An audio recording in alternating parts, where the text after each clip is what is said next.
దేవుని యొక్క వాక్యాన్ని చదువుకుందాం. పరిశుద్ధ గ్రంథము నుండి మత్తయి సువార్త 6వ అధ్యాయము 9-10 వచనాలను మనం చదువుకుందాం.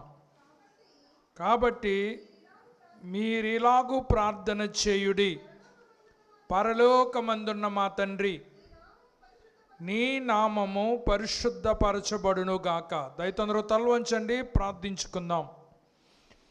ప్రేమ నమ్మకము కలిగినటువంటి మా ప్రియ పరలోకపు తండ్రి, మీ పరిశుద్ధమైన పవిత్రమైన నామాన్ని బట్టి మీకు వందనాలు స్తోత్రాలు సమర్పించుకుంటున్నాం.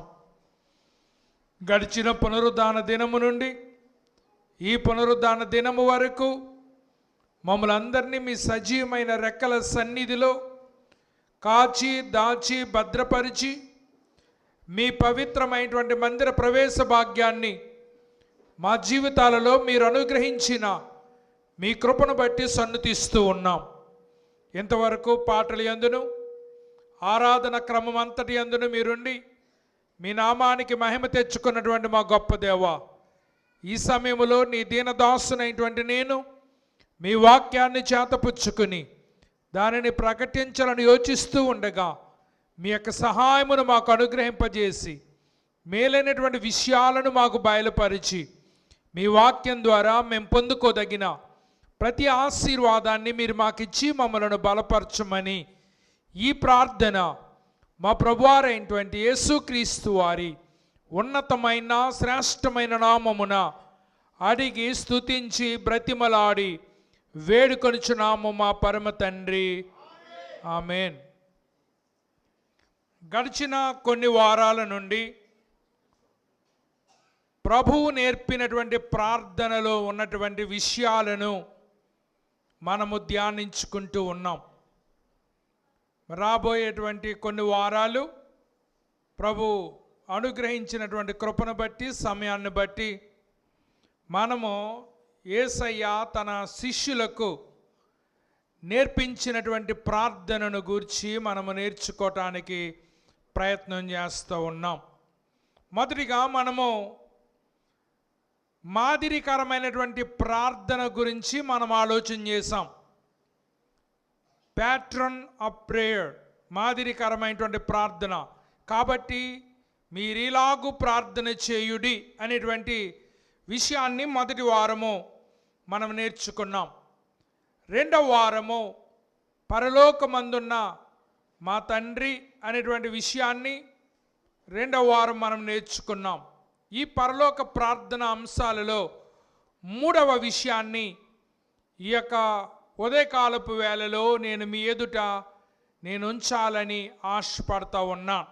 నా ఆశ ఏంటనంటే పరలోక ప్రార్థన ఈ యొక్క భాగాలు ముగించుకునేసరికి అందరికీ కూడా యేసయ్య నేర్పిన ప్రార్థన కంఠస్థం వచ్చేయాలనేటువంటిది నా ఆశ ఉన్నది అని దయతో మీరందరూ కూడా గుర్తించాలని మనవి చేస్తూ ఉన్నాను. కనుక ఈ సిరీస్లో మూడవ అంశాన్ని ఈరోజు మనము ధ్యానం చేసుకుంటున్నాం. మూడవ అంశం ఏంటనగా నీ నామము పరిశుద్ధపరచబడును గాక అనేటువంటి విషయాన్ని మనము ధ్యానం చేసుకుంటున్నాం. 4 ప్రాముఖ్యమైన విషయాలను ఈ ఉదయకాలపు వేళలో నేను మీ ఎదుట ఉంచాలని ఆశపడతా ఉన్నాను. మొదటి విషయం, we hallow God's name by reverencing his person. మనము దేవుని వ్యక్తిత్వాన్ని గౌరవించడం ద్వారా ఆయన నామాన్ని పరిశుద్ధపరుస్తాము. మనము దేవుని యొక్క వ్యక్తిత్వాన్ని గౌరవించుట ద్వారా ఆయన నామాన్ని ఘనపరుస్తాము లేక పవిత్రపరుస్తాము అనేటువంటి విషయాన్ని మొదటిగా మనం ఆలోచించబోతున్నాం. రెండవదిగా, we hallow his name by rehearsing God's works. దేవుని కార్యములను పునరావృతం చేయటం ద్వారా మనము ఆయన నామాన్ని పవిత్రము చేస్తాము లేక మనం ఆయన యొక్క నామాన్ని పరిశుద్ధపరుస్తాము అనేటువంటి విషయాన్ని రెండవదిగా మనం ఆలోచించబోతున్నాం. దేవుని కార్యాలు పునరావృతం అవటం అనేటువంటిది దేవుని యొక్క పరిశుద్ధ నామమును మనము ఉచ్చరించుట అనే విషయాన్ని గమనిద్దాం. మూడవదిగా, we hallow his name by relinquishing control over our lives. మన జీవితాలపై నియంత్రణను వదులుకోవటం ద్వారా మనము ఆయన నామాన్ని పరిశుద్ధపరుస్తాము. మన జీవితాలపై నియంత్రణను వదులుకోవటం ద్వారా మనం ఆయన నామాన్ని పవిత్రపరుస్తాం అనేటువంటి విషయాన్ని మూడవదిగా మనం ఆలోచించబోతున్నాం. నాలుగవదిగా, we hallow his name by recognizing his presence in our lives. మన జీవితాలలో ఆయన ఉనికిని గుర్తించటం ద్వారా మనం ఆయన నామాన్ని పవిత్రం చేస్తాం. మన జీవితాలలో ఆయన ఉనికిని గుర్తించటం ద్వారా ఆయన నామాన్ని పరిశుద్ధపరుస్తాం అనేటువంటి విషయాన్ని నాలుగవదిగా మనము ఆలోచన చేయబోతున్నాం. ప్రియులారా, మనము గడిచిన కాలములో నేర్చుకున్నాం ఏంటనంటే, ఈ ప్రార్థన అందరూ చేసేటువంటి ప్రార్థన కాదు, కేవలము దేవుని బిడ్డలు మాత్రమే చేసేటువంటి ప్రార్థన. ఎందుకంటే యేసు ప్రభువు వారి యొక్క మరణ పునరుద్ధానముల ద్వారా మనము ఆయన నమ్ముట ద్వారా ఆయన బిడ్డలుగా చేయబడ్డాము గనుక మనము మన తండ్రికి ప్రార్థన చేయటానికి స్వాతంత్ర్యము కలిగి ఉన్నాము అనే విషయాన్ని మనం గమనించాలి. ఎప్పుడైతే తండ్రి అనేటువంటి వాడు ఉన్నాడో ఆ తండ్రి కొంతకాలం అయిపోయిన తర్వాత స్నేహితుడిగా మారతాడు. మరి చాలామంది తెలివైనటువంటి మేధావులు చెప్పేది ఏంటనగా, మరి ఒక బిడ్డకు 12 సంవత్సరాలు వచ్చేంత వరకు తల్లి తండ్రి కూడా తల్లిదండ్రులాగే ఉండాలట. కానీ 12 సంవత్సరాలు దాటిన తర్వాత స్నేహితుల్లా ఉండాలట.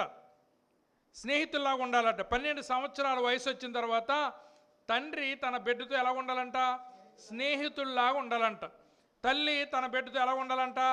స్నేహితుల్లాగా ఉండాలంట. ఒకవేళ మీకు అర్థమైపోతే మా పాస్టర్ గారు మా పాపని చూడాలి, ఇద్దరు ఫ్రెండ్స్లా మాట్లాడుకుంటారు, తల్లి కూతురులాగా ఉండరు. అంచేత స్నేహితుల్లాగా మారుతారు. ఎందుకంటే స్నేహితుడితో ఉన్నటువంటి గొప్ప సన్నిహితం ఏంటనంటే, మనము చిన్న విషయమైనా చెప్పుకోవచ్చు, పెద్ద విషయమైనా చెప్పుకోవచ్చు, సీక్రెట్ అయినా చెప్పుకోవచ్చు, సంతోషమైనా చెప్పుకోవచ్చు, బాధ అయినా చెప్పుకోవచ్చు. దేవుడు కేవలము మనకి తండ్రే కాదు, మరి ఆయన ఎవరనంటే మన స్నేహితుడు కూడా. అందుచేతనే యేసు ప్రభువు వారు ఏం చెప్తున్నారంటే, ఇక మీదట నేను మిమ్మల్ని దాసులను పిలవక నేను స్నేహితులు అని పిలుస్తాను అంటూ ఉన్నాడు. ఎందుకంటే ఆ దేవునితో మనము ఆయన తండ్రి అయి ఉన్నాడు, మనం పిల్లలమై ఉన్నాము, మనకు బంధం ఉంది కనుక ఆ బంధము మనల్ని దేవుని దగ్గరికి నడిపిస్తుంది. అది మాత్రమే కాదు, అదే దేవుడు మనకు స్నేహితుడై ఉన్నాడు కనుక చిన్న విషయం మొదలుకొని ప్రతి విషయం కూడా మన స్నేహితునితో పంచుకునేటువంటి అవకాశం ఉంది అనేటువంటి విషయాన్ని నేను మీకు జ్ఞాపకం చేస్తూ ఉన్నాను. ఎందుకంటే మనము రోడ్డంతా పోయే వాళ్ళతో, సంబంధం లేనటువంటి వారితో మనము కొన్ని విషయాలు చెప్పం. ఎందుకంటే కొంతమంది దెబ్బలాడేటప్పుడు చూడండి, రోడ్డంతా పోయే వాళ్ళని ఆఫ్ చేసి చూసారా అలా చేస్తున్నాడు అని చెప్తారు. వాళ్ళు ఏం చేస్తారు, ఒకటి మీరు తేల్చుకోవడానికి పోతారు.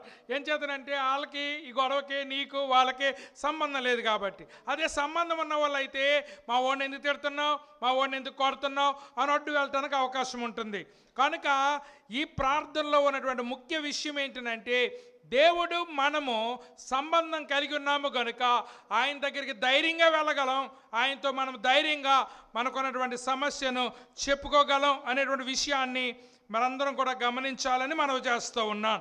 తండ్రి ఎలా ఉంటాడనంటే, మనం ఎప్పుడైతే తండ్రి అన్నామో దేర్ ఈజ్ అప్రోచబిలిటీ, మనము అతనిని సమీపించవచ్చు. తండ్రి దగ్గరికి వెళ్ళటానికి అపాయింట్మెంట్లు అక్కర్లొద్దు. తండ్రి దగ్గరికి వెళ్తానికి ఒక తండ్రి మినిస్టర్ అనుకోండి, లేకపోతే ప్రధానమంత్రి అనుకోండి, లేకపోతే ముఖ్యమంత్రి అనుకోండి, ఆ బయట వాళ్ళందరూ కూడా అపాయింట్మెంట్లు తీసుకోవాలి కలుసుకోవటానికి. వాళ్ళ భార్య ఆయన పిల్లలు కలుసుకోవడానికి అపాయింట్మెంట్ తీసుకోవాలా? ఆఫీసులోకి నేరుగా వెళ్ళిపోతారు. అదేవిధంగా మనము కూడా మన తండ్రిని సమీపించటానికి ఏ విధమైనటువంటి అపాయింట్మెంట్లు కూడా లేవు. 24 hours 7, 24 గంటలు 7 రోజులు మనం ఎప్పుడైనా ఆయన్ని మనం సమీపించవచ్చు అనేటువంటి విషయాన్ని నేను మీకు జ్ఞాపకం చేస్తున్నాను. అది మాత్రమే కాదు, ఆయన దగ్గరికి సమీపించేటప్పుడు నీవు ఏ విధంగా ఖండిందామా, ఏ విధంగా నీకు తీర్పు తీర్దామా అని కోపకరమైనటువంటి ముఖం పెట్టుకుని ఆయన ఉండటం లేదు. He is not an angry judge to condemn us. దేవుడు ఒక తీర్పు తీర్చడానికి సిద్ధంగా ఉన్న న్యాయాధిపతి కాదు. ఆయన ఎవరనంటే ప్రేమతో నీ మాటలు వినటానికి ఇష్టపడుతున్నటువంటి దేవుడు. చూడండి, ఎవరి దగ్గరికన్నా ఏదన్నా అడుగుదామని వెళ్ళామనుకోండి, వాళ్ళ ముఖం కోపంగా ఉందనుకోండి, అడగాలనుకున్నది కూడా మనం అడగలేము. ఏదో సీరియస్గా ఉన్నాడు బాబు, అందుకే నేను అడగకుండా వచ్చేసాను అని చెప్తాం. అదే ప్రేమగా ఉన్నాడు అనుకోండి, ప్రేమగా ఉంటే మనం ఏదైనా చెప్పుకోగలుగుతాం. మన దేవుడు మనం ఆయన దగ్గరికి వస్తే మన వైపు కోపంగా చూసి మనల్ని ఏ విధంగా నిందిందామా అని ఎదురు చూడటం లేదు. మన దేవుడు ప్రేమగా మనల్ని హత్తుకోవటానికి, మన మాటలు వినటానికి ఆయన ఇష్టపడుతున్నాడు అనేటువంటి సంగతిని నేను మీకు జ్ఞాపకం చేస్తూ ఉన్నాను. మన తండ్రి ఏ పొజిషన్లో ఉన్నాడు అని అంటే ఈయన ఉన్నతమైనటువంటి పొజిషన్లో ఉన్నాడు. మనం ఎవరం కూడా భయపడవలసిన అవసరం లేదు, సిగ్గుపడవలసిన అవసరం లేదు. ఈ లోకంలో కొంతమందికి పదవి కొంతకాలం ఉంటుంది, కొంతకాలం అయిన తర్వాత పోతుంది. పదవి ఉన్నప్పుడు చాలా బిజీగా ఉంటారు, పదవి పోయిన తర్వాత ఖాళీగా ఉంటారు. ఇది ఈ లోకం పద్ధతి. కానీ దేవుని యొక్క పదవి ఎప్పుడు పోదు. దేవుని పదవి ఎప్పుడు పోదు. ఆయనకు ఉన్నటువంటి ఉన్నతమైనటువంటి స్థితి ఎప్పుడు ఆయన కోల్పోడు. ఆయన మహా ఉన్నతమైనటువంటి స్థితిలో ఉన్నటువంటి వాడు. అందుచేత మనము చిన్న చిన్నోళ్ళని పట్టుకునే కంటే ఎవరిని పట్టుకోవటం మేలు? పెద్ద ఆయన కాళ్ళు పట్టేసుకుని, ప్రభువా నా మీద కరుణ చూపించానంటే కరుణ చూపించేటువంటి దేవుడిగా మనకున్నాడు అనే విషయాన్ని నేను మీకు జ్ఞాపకం చేస్తూ, గతంలో 2 విషయాలు చెప్పడం మర్చిపోయిన 2 విషయాలు జ్ఞాపకం చేసి మనం లోతుకు వెళ్దాం. 2 విషయం అంటే పరలోకమందున్న మా తండ్రి అంటే ఆయన ఇక్కడ ఎక్కడ లేడు. ఎక్కడున్నాడు? పరలోకమందు ఉన్నాడు అనేటువంటి అభిప్రాయం మనకు కలుగుతుంది. దేవునిలో 2 గుణాలు ఉన్నాయి. మొట్టమొదటిది ద ట్రాన్సెండెన్సీ ఆఫ్ గాడ్. ఆయన అందుకోలేనంత గొప్ప దేవుడు. ట్రాన్సెండెన్సీ అని అంటే ఇంగ్లీష్లో అదేంటనంటే మనము ఎంత ఎత్తుకెళ్ళినా ఆయన ఇంకా ఒక గుప్పుడు పైన ఉంటాడు. ఆయన మనము అందుకోలేనంత ఎత్తులో ఉన్నాడు ఆయన. అందుచేత ఈ భూలోకంలో అందరి సింహాసనాలు ఒక హైట్లో వేయబడతాయి, అంతకు మించి హైట్కి వెళ్ళవు. గొప్ప జనానికి గొప్ప ఇంట్రెస్టింగ్ అన్నమాట. ఎందుకంటే ఏది నార్మల్గా ఉండటానికి ట్రై చేయరు. హైటెక్ సిటీ దగ్గర హైదరాబాద్లోని ఒక క్రేన్కి పెట్టేశారన్నమాట. ఏంటి, ఈ భోజనం బాలలో క్రేన్కి పెట్టేసి దాని మీద కూర్చుని మనం పైకి వెళ్ళిన తర్వాత అక్కడ భోజనం చేయొచ్చు అనమాట. అందరినీ చూస్తా, ఆ బిల్డింగ్ని చూస్తా. వెళ్దాం అనుకున్నాం కానీ మా టైం దొరకలేదు. తర్వాత వెళ్ళినప్పుడు మొత్తం తీసేసి రావడం పడిపోయి ఏంటో తెలియదు అక్కడి నుంచి. భూమి మీద తింటే వద్దంటుందా భోజనం అని చేత ఆకాశంలో మధ్యలో నిలబడంట అక్కడ తింటమో ఒక థ్రిల్లింగ్ అంట. అని చేత సముద్రంలోకి వెళ్ళి తింటమో ఒక థ్రిల్లింగు. ఇలాగా మనుషులు నేచురాలిటీ అనేది నేచురల్గా ఉండేదాన్ని కాదు, ఒక వింతైన దాన్ని అనుభవించడానికి ప్రయత్నం చేస్తూ ఉన్నారు. అయితే నువ్వు ఎంత ఎత్తుకు క్రేన్ నిన్ను ఎంత ఎత్తుకు ఎత్తగలదో అంత పైకి వెళ్ళినా కూడా దానికి మించినటువంటి ఎత్తులో ఆయన ఉన్నాడు. ఎందుకంటే ఆయన ఎవరు కూడా తాకలేరు, అంత ఎత్తులో ఆయన ఉన్నాడు. విమానం ఎగిరేటప్పుడు ఏ ఎత్తులో ఎగురుతుందని అంటే మనం చూస్తున్నటువంటి మేఘాలకని ఇంకా తర్వాత ఇంకో ఆకాశం ఉంటుంది, ఆ రెండాట్లకి మధ్యలో వెళ్తుంది. ఎందుకు వెళ్తుందని అంటే విమానం వెళ్ళేటువంటి స్పీడ్కి ఒక గోళికాయ తగిలినా కూడా అక్కడి నుంచి కూలిపోద్ది అన్నమాట. గోళికాయ ఎంత ఉంటుంది. కానీ ఆ గోళికాయ తగిలింది అనుకోండి విమానానికి కూలిపోద్ది కిందకి. అంచేత విమానం అంత ఎత్తులో ఎందుకు వెళ్తుందని అంటే ఏ పక్షి కూడా దాన్ని తాకూడదు. పక్షి చిన్నది, విమానం పెద్దది. కానీ అంత స్పీడ్గా వెళ్ళేటువంటి విమానానికి పక్షి తగిలిందంటే ఓ పాటు దెబ్బతినేస్తుంది, యాక్సిడెంట్ అయినట్టు. అంచేత ఈ పక్షులు కూడా వెళ్ళలేనంత ఎత్తుకి ఈ విమానాన్ని తీసుకెళ్ళి అక్కడ నడుపుతారన్నమాట. ఎందుకనంటే దాని ప్రయాణానికి ఏ విధమైన ఆటంకం ఉండకూడదని. ఇప్పుడు అంతరిక్షంలోకి ఒక ఆవిడ వెళ్ళింది, అప్పుడు 6 నెలల నుంచి అక్కడ ఉంది, ఇప్పుడు తీసుకొస్తారంటున్నారు. ఆవిడకంటే ఎత్తులో ఉన్నాడు మన దేవుడు.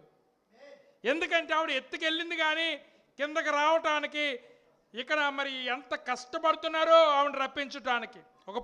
2 ప్రాణాలని కిందకి రప్పించడానికి వాళ్ళు ఎంత కష్టపడుతున్నారు. మన దేవుడు ఎక్కడున్నాడని అంటే అందరికంటే పైన ఉన్నవాడు. ఆయన అందరికీ సహాయం చేయడానికి కావలసినంత శక్తి ఆయన దగ్గర ఉంది, కావలసినంత బలం ఆయన దగ్గర ఉంది, కావలసినంత మరి ఉదారమైనటువంటి స్వభావం ఆయన దగ్గరకు ఉంది. మన దేవుడిని ఎవడన్నా తాకుదామన్నా, ఆయన్ని దగ్గరికి వెళ్ళి పట్టుకుందామన్నా ఆయన అందరికంటే ఎత్తులోనూ ఉన్నాడు అనేటువంటిది దేవునిలో ఉన్న మొదటి గుణం. రెండవ గుణం ఏంటనగా ద ఇమ్మినెన్సీ ఆఫ్ గాడ్. దేవుడు మనకు దగ్గరలోనే ఉన్నాడు. అంత ఎత్తులో ఉన్న దేవుడట. ఎవరైనా ఆయనను వెతుకులాడతారేమో అని. ఎందుకంటే అంత ఎత్తులో ఉండడం మనకు ఎవరికీ కనపడ్డు. మరి ఒక స్టేజ్ దాటిన తర్వాత గాల్లో ఎగిరేటువంటి విమానం కూడా మనకు కనపడదు. మరి అంతకంటే ఎత్తులో ఉన్నటువంటి దేవుడిని మనం తాకలేం కదా. మరి దేవుడు మనకి ఎక్కడ కనపడతాడు అని అనుకుంటే అదే దేవునిలో ఉన్నటువంటి రెండవ లక్షణం ఏంటనగా ఆయన మనకు సమీపంగా ఉన్నాడట. వాక్యం తెలియజేస్తుంది. అపోస్తుల కార్యాల్లో ఏం చెప్తున్నాడంటే ఎవరైనా ఆయనను తడుములాడుకుంటారేమో అని ఆయన మన పొలిమేరల్లోనే ఉన్నాడట.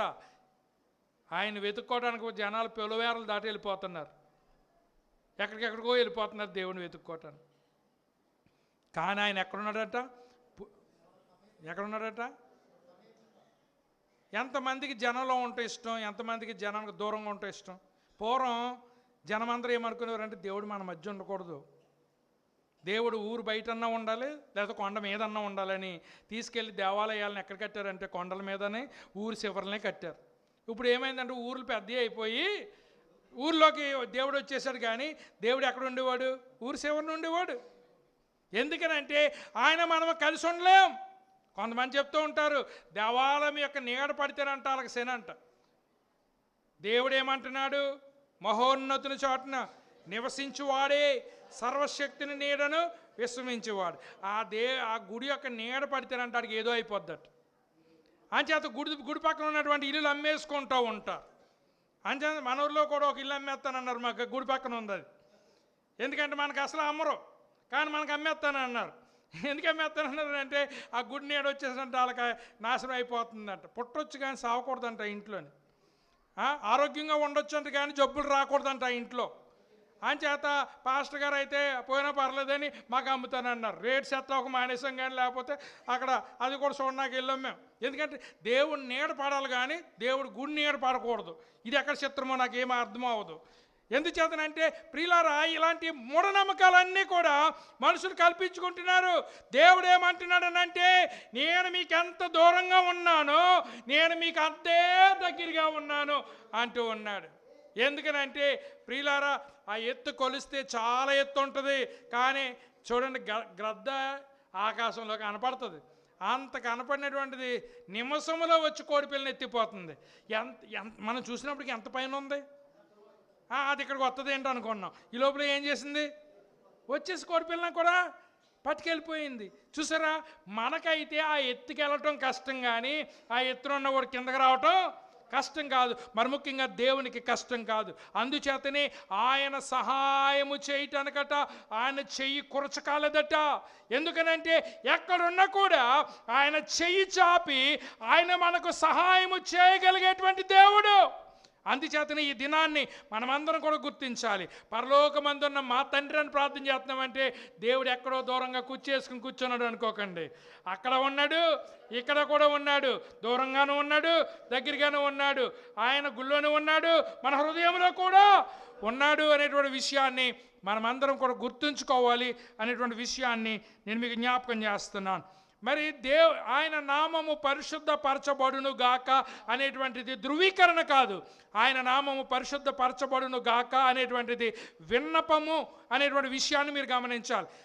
ప్రభువు నేర్పినటువంటి ఈ ప్రార్థనలో మొదటి 3 కూడా దేవునికి సంబంధించినటువంటి విన్నపాలు, తర్వాత 3 కూడా మానవునికి సంబంధించినటువంటి విన్నపాలు. మొట్టమొదటి 3 ఏంటన్నాడు? ఆయన నామం పరిశుద్ధపరచబడును గాక, ఆయన రాజ్యం వచ్చును గాక, ఆయన చిత్తము పరలోకమందు నెరవేరినట్లు భూమి అందును నెరవేరును గాక. ఈ 3 దేవునికి సంబంధించినటువంటి విన్నపాలు.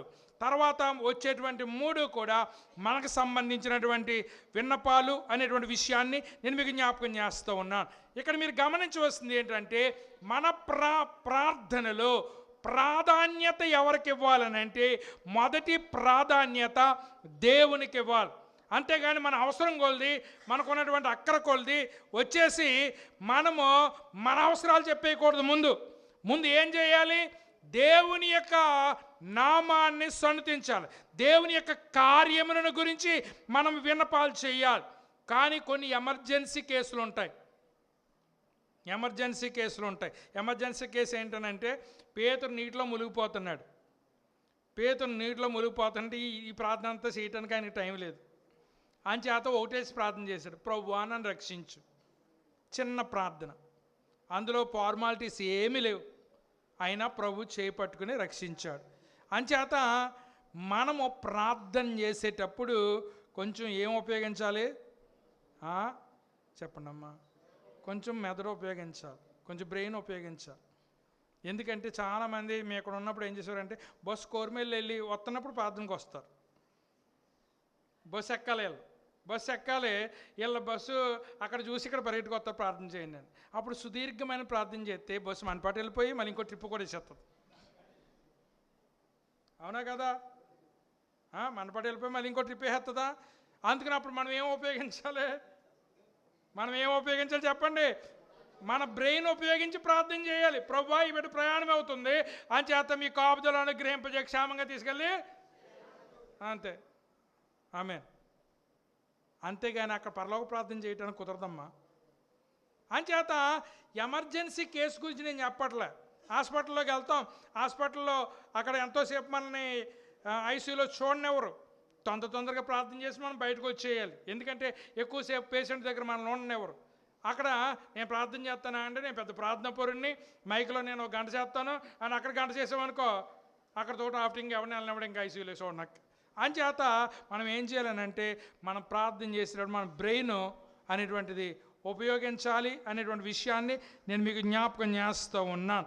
ఎందుకనంటే మనము ఎప్పుడైతే దేవుని నామాన్ని పరిశుద్ధపరచమని మనము ప్రార్థన చేస్తున్నామో మనం ఇంకో మెట్టెక్కి ప్రార్థన చేస్తూ ఉన్నాం. ఎందుచేతనంటే దేవుడు ఏం కోరుకుంటున్నాడంటే సామాన్యమైనటువంటి గౌరవం కాదు, ఆయనకి గౌరవంలోనే ఉన్నతమైన గౌరవం ఆయనకి ఇవ్వాలి అని ఆయన కోరుతున్నాడు మన దగ్గర నుంచి. మీరు ఎప్పుడైనా స్టార్ హోటల్కి వెళ్ళినట్లయితే స్టార్ హోటల్లో బిల్లు ఎలాగేస్తారనంటే అది ప్రింట్అవుట్ తీసి సంతకం పెట్టించుకుని కవర్లో పెట్టుకుని రెండు చేతులు వాళ్ళకి ట్రైనింగ్ అలాగిస్తారు. ఎందుకంటే అంత డబ్బు పెట్టుకుని హోటల్లోకి వచ్చాడంటే మామూలు రోడ్లంటే తిరిగి కూడా వస్తారు, ఇక్కడికి రాడు. ఏం చేతనంటే వచ్చిన వ్యక్తి విలువైనటువంటి వాడు. మనం బైబిల్ ఇస్తే ఎలా తీసుకుంటున్నాం? రెండు చేతులతో ఎంతమంది తీసుకుంటున్నారు? ఇలా తీసుకుంటున్నారు కొంతమంది. అంటే నువ్వు ఏం చేస్తున్నావు? అక్కడ గౌరవం లేదు. అంచేత వాళ్ళు పెద్ద హోటల్ నడుపుతున్న వాళ్ళు అక్కడ పనిచేసేటువంటి వాళ్ళకు ట్రైనింగ్ ఇచ్చి గౌరవంగా నువ్వు వచ్చినటువంటి అతిథి చాలా విలువైనటువంటి వాడు, నువ్వు రెండు చేతులతో నువ్వు గౌరవంగా ఇవ్వాలని చెప్పారే. మన దేవుడు మన దగ్గర నుంచి ఏం కోరుకుంటున్నాడని అంటే ఆయన బిడ్డలమైనటువంటి మనము ఉన్నతమైన గౌరవము ఆయనకి ఇవ్వాలని కోరుతూ ఉన్నాడు. ఆయన దూరంగా ఉన్నాడు, మనకు దగ్గరగా ఉన్నాడు కదా అని జేబులో దేవుళ్ళలాగా చూడకు. రోజు వస్తున్నాం కదా అని ఆయన్ని చీప్గా చూడకు. ఎందుకనంటే ఆయనకంటూ ఒక గౌరవం ఉంది అనేటువంటి విషయాన్ని మనం అందరం కూడా గుర్తించాలి. ఎప్పుడైతే దేవుణ్ణి నువ్వు గుర్తించావో నీ జీవితంలో నీ ప్రార్థనకి ఖచ్చితంగా జవాబు వస్తుందనేటువంటి విషయాన్ని నేను మీకు జ్ఞాపకం చేస్తున్నాను. ప్రియులారా, పరిశుద్ధుడు, ఆయన నామం పరిశుద్ధత గురించి జాయ్ కూడా చెప్పాడు. మరి అక్కడ మీరు గమనించవలసినటువంటి విషయం ఏంటంటే ప్రత్యేకించబడుట. ఆయన మన కొరకు ప్రత్యేకంగా ఉన్నటువంటి దేవుడు, మనము కూడా ఆయన కొరకు ప్రత్యేకంగా ఉండాలి అనేటువంటి విషయాన్ని మీకు జ్ఞాపకం చేస్తూ ఉన్నాను. మనమైతే పనుగట్టుకుని ప్రత్యేకంగా ఉండాలి, కానీ దేవుడు ఆల్రెడీ ఎవరనంటే ప్రత్యేకించబడినటువంటి వాడు. ఆయనలో ఏ విధమైనటువంటి కల్మషము లేదు, ఆయనలో ఏ విధమైనటువంటి నిషేధించబడింది ఏది లేదు. ఆయన నామమే పరిశుద్ధము, ఆయన వ్యక్తిత్వమే పరిశుద్ధమైనది అనేటువంటి విషయాన్ని మనమందరం కూడా గమనించాలి. దేవుడు ఎందుకు ఈ ప్రార్థన నేర్పిస్తున్నాడు అని అంటే అల్టిమేట్గా ఆయన మహిమ కొరకే ఈ ప్రార్థన నేర్పిస్తున్నాడు.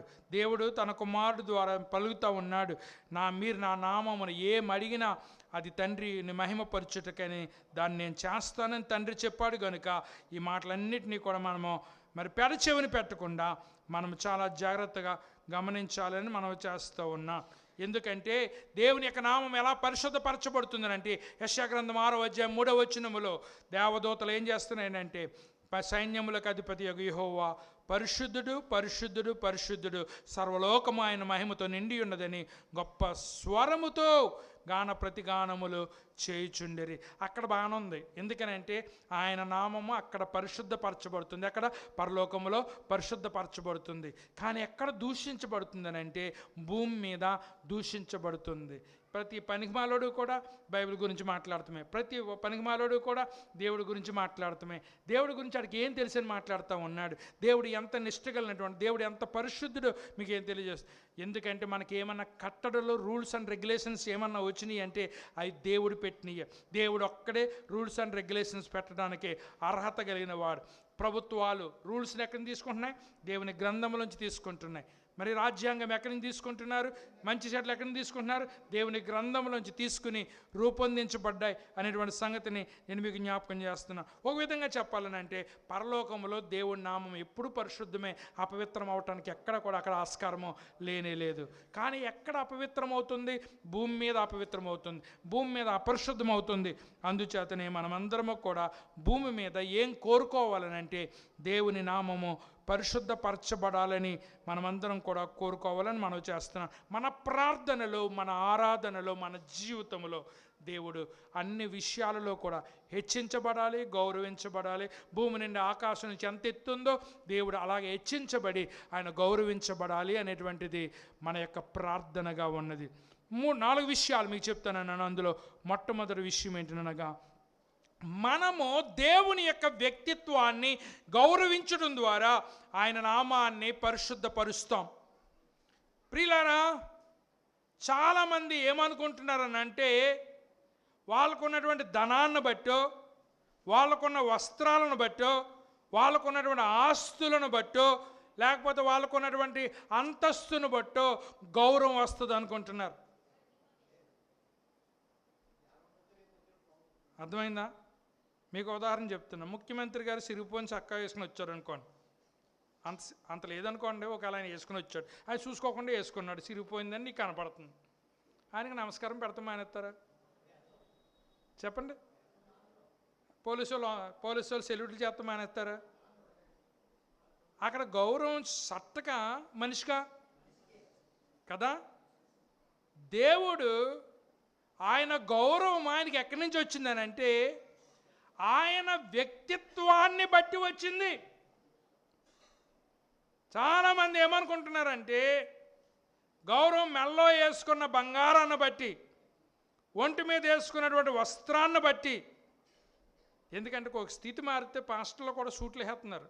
వాళ్ళు వెరైటీ బట్టలు వేసుకుని నేను మినిస్ట్రీకి వచ్చినప్పుడు ఎలా ఉన్నానో అండి, ఏదైనా పుట్టినరోజుకో లేకపోతే అకేషన్కి వేసుకుంటున్నాను తప్ప మళ్ళీ మూలం పడేస్తాం, ఒకసారి వేసుకుని పక్కన పడేస్తామే, మరి దానికి రెండోసారి పని లేదు ఆ బట్టలకి. నేను మినిస్ట్రీకి వచ్చినప్పుడు ఎలాగున్నానో ఇప్పుడు అలాగున్నాను. కొంతమందిని చూడండి, మన పాస్టర్లు మన కింద పని చేసి పాస్టర్లు కొంతమంది సఫారీలు. మరి వాళ్ళ డ్రెస్ ఎంత చేంజ్ అయింది? వాళ్ళ డబ్బులతో పాటు ఏం చేంజ్ అయిపోయింది? వాళ్ళ డ్రెస్ కోడ్ కూడా చేంజ్ అయిపోయింది. నేను మాత్రం ఎప్పుడు ఇలాగే ఉన్నాను. ఏం చేతనంటే ప్రియులరా, మనకు మనిషికంటూ గౌరవం ఉంటే ఏ డ్రెస్ వేసుకున్నావు అనేది ఎవడో చూడ్డు. ఈ మధ్యన ఒక ఆయన రైతు కారు కొన్నాకి వెళ్ళాడట, కారు షోరూంలోకి. రైతు పాపం డైరెక్ట్గా పని చేసుకుంటూ వెళ్ళిపోడేమో ఏంటో, మీకు అమ్మమన్నాడు అంటాడు. ఎవడు? కార్ల కంపెనీ వాడు మీకు అమ్మము అన్నాడట. అంటే చూడటానికి మొహం ఎలాగుందన్నమాట, ఈయన వాల్యూ ఎలాగుందన్నమాట. అప్పుడు 10 మందిని తీసుకెళ్ళి 10 మూటలు డబ్బులు ఎట్టుకెళ్ళాడట. ఒరే బాబు, నేను నిన్ను అప్పిమ్మంటలేదు, కారు క్యాష్ కట్టెట్టుకెళ్తాను నేను అని చెప్పేసి మూటలతో మనుషులను తీసుకెళ్ళి మూటలు అక్కడ పెట్టాడట. అంత ఈడొచ్చాడంట, ఏంటి మూటలో అని, కోరకొన్నాక డబ్బులు తెచ్చాను అన్నాడంట. అయితే నేను నీతో డీల్ చేయను, మీ ఓనర్తో డీల్ చేస్తాను అన్నాడట. ఏం చేస్తానంటే, నేను కోరకొన్న పని చేయను అన్నావు కదా నువ్వు, అని చేత నువ్వు కూడా పని చేయు, ఎందుకంటే అందరూ అప్పులు చేసుకుంటారు, నేను క్యాష్ ఇచ్చుకుంటాను రా కారు అని చెప్పేసి అప్పుడు మేనేజర్కి ఎగెత్తే, అయ్యా నేను మొన్న వచ్చాను కారు కొందామని. మీ వాడు అన్నాడు, మీరు కొనలేరు, వెళ్ళిపోండి అన్నాడు. ఎందుకంటే మనం ఒక్కోసారి షాప్ దగ్గరికి పులస దగ్గరికి వెళ్ళి మాట్లాడమనుకోండి, ఏమంటారు, మీరు కొనలేరు అండి వెళ్ళండి ఆడికి ఏం తెలుసు మన కెపాసిటీ, మనం కొంటామో లేదో. పులస మీరు కొనలేరు వెళ్ళండి అంటే, ఇవన్నీ ఎవరు కొంటాడు? నా చేతి నిండా ఉంగరాలు పెట్టేసి మెల్లనేమో గొలుసేసుకున్న వాడు కొంటాడా? ఆడే ఇంకా పైకి కిందకు ఆలోచిస్తాడు. మనం ఏం చేస్తాం, రోజువారీ బతికే వాళ్ళు ఇవాళ వస్తామో తెస్తామో కొంటామో తింటామో మనమది. వీళ్ళు ఏమనుకుంటున్నారు, చేతికి ఉంగరాలు పెట్టుకున్నవాడు కొనుక్కుంటాడని వీళ్ళు అనుకుంటున్నారు. కానీ సామాన్యుడే కొనగలడు, ఎందుకంటే రేపటి గురించి ఆలోచన లేదు. మనకు రేపటి గురించి ఆలోచన లేదు, దాచుకోవాలనేటువంటి టెన్షన్ కూడా లేదు. మనం కొన్నట్టు వాళ్ళు కొనలేరు. కానీ వాళ్ళు ఏం ఎస్టిమేషన్ వేస్తున్నారంటే, అబ్బాయి ఇలాంటి బండి మీద వచ్చినాడు కొనలేడు, కారు మీద రావాలి అనుకుంటున్నాడు. కారు మీద వచ్చినాడు ఎన్ని బేరాలు ఆడతాడు నీకేం తెలుసు? ఆలోచన చేయమని మనం చేస్తూ ఉన్నాను. ఇప్పుడు ఏం చేస్తాడు తెలుసు, మూటలతో డబ్బు కట్టి మేము 2 లక్షల కంటే మించి కట్టుకోమన్నాడట. అయితే రోజుకో 2 లక్షలు జమ కట్టుకో, కారు ఇచ్చే ముందు డబ్బు నీకు వస్తుంది, నీకు బాధ ఏంటి, రోజుకు 2 లక్షలు రాసుకున్న పేరుని అని చెప్పేసి కారు అన్నాడట.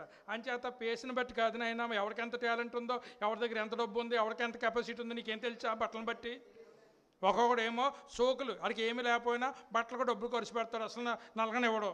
ఈయన చూసి ఏం డబ్బులు ఉన్నాయనుకుంటారు, కానీ చెరబోతాడు, దగ్గర ఏమీ ఉండదు. ఒక్కొక్కడు సిరిపోని బట్టలు, మా సేను పక్కన జాస్తి రామారావు గారు సేను, ఆయన నలుగుపోని బట్టలు వేసుకొచ్చేవాడు. మా పక్క ఆయన కొట్టి మీద కూర్చున్నాడు, మేము కూర్చోండి. ఆయనకు 30 ఎకరాలు ఉంది, మాకు 2 ఎకరాలు ఉంది. అంచేత మనిషిని బట్టి మనం లెక్కేయలేము. ఏం చేతనంటే ప్రియులారా, ఎవరి కెపాసిటీ ఉందో ఎంత ఉందో ఎవరికి కూడా తెలీదు. అంచేత గేదెకి బంగారం చాలా రేట్ అయిపోయింది. గేదె మెడకు సరిపోయేటువంటి ఒక గొలుసు చేసి గేదె మెల్ల వేసి గేదెకి నమస్కారం పెట్టమంటే ఎవడన్నా ఎడతాడా? ఎవరు మాట్లాడరేంటి? అది ఎలాగలా ఊపుతుంది, ఇంకా నువ్వు ఊపో. ఆ గేదె మెల్ల వేస్తే ఆ బంగారం గొలుసు ఇటు ఊపుతుంది. నమస్కారం అమ్మ, నువ్వు బంగారం గొలుసు వేసుకున్నావు, గేదెకి దండం పెడతాడు ఎవడనని. గౌరవం ఎవరికి ఉండాలి చెప్పండి? గౌరవం మనిషికి ఉండాలి. మనిషికి గౌరవం కానీ వేసుకునే బట్టకని వేసుకునేటువంటి దాన్ని చూసే వాళ్ళు వేరేగా ఉంటారు.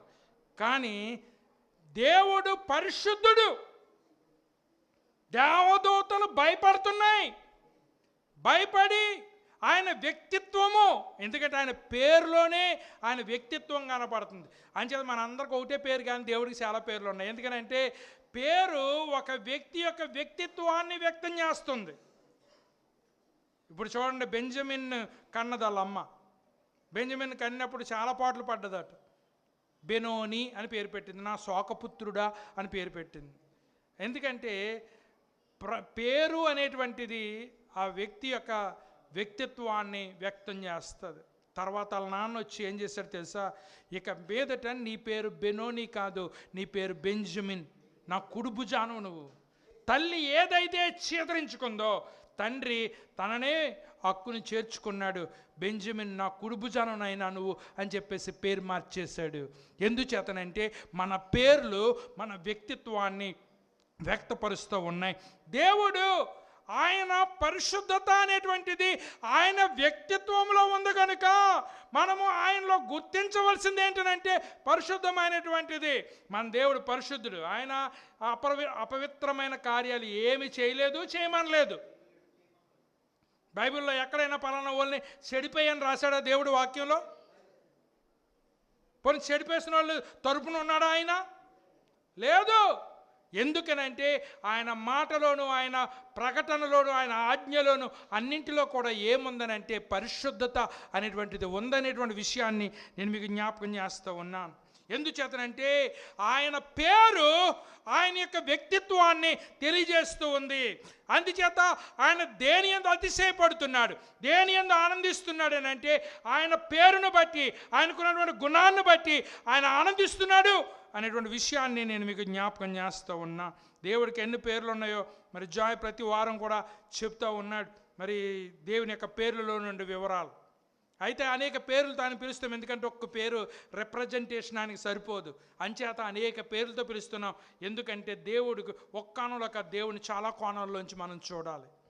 అయితే మోషే ప్రార్థన చేస్తున్నాడు, నిర్గమాకాండం 33:18 ఆ పేరు ఎలాగో వస్తుంది అని అంటే మంచితనాన్ని బట్టి వస్తుంది అమ్మా, మంచితనాన్ని బట్టి వస్తుంది ఆ పేరు. ఏమని ప్రార్థన చేస్తున్నాడు? అతడు దయచేసి ప్రభువా నువ్వు ఇంత గొప్పోడు అయిపోయావు కదా, నీ గొప్పతనం ఏంటో నాకు చూపించు ప్రభువా, నువ్వెందుకు గొప్పోడువో నాకు తెలియజేయ ప్రభువా అని దేవునిని మహిమ చూపించమని అడుగుతున్నాడు. మరి దేవుడు ఏం చూపించాడు?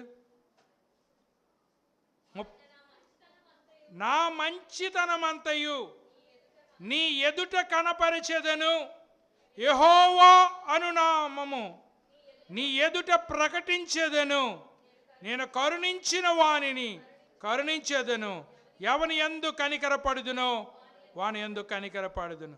దేవుడా నువ్వు ఎందుకు గొప్పోడువో, నువ్వు ఎంత గొప్పోడువో నాకు చూపించమంటే దేవుడు ఏం చూపించాడట? మంచితనాన్ని చూపించాడట. రెండవదిగా ఆయన కరుణను చూపించాడట. 33వ అధ్యాయంలో చూడండి, 34వ అధ్యాయం 5వ వచనంలో మనకు కనపడుతుంది అసలు ఆయన ఏం చూపించాడు అనేటువంటిది.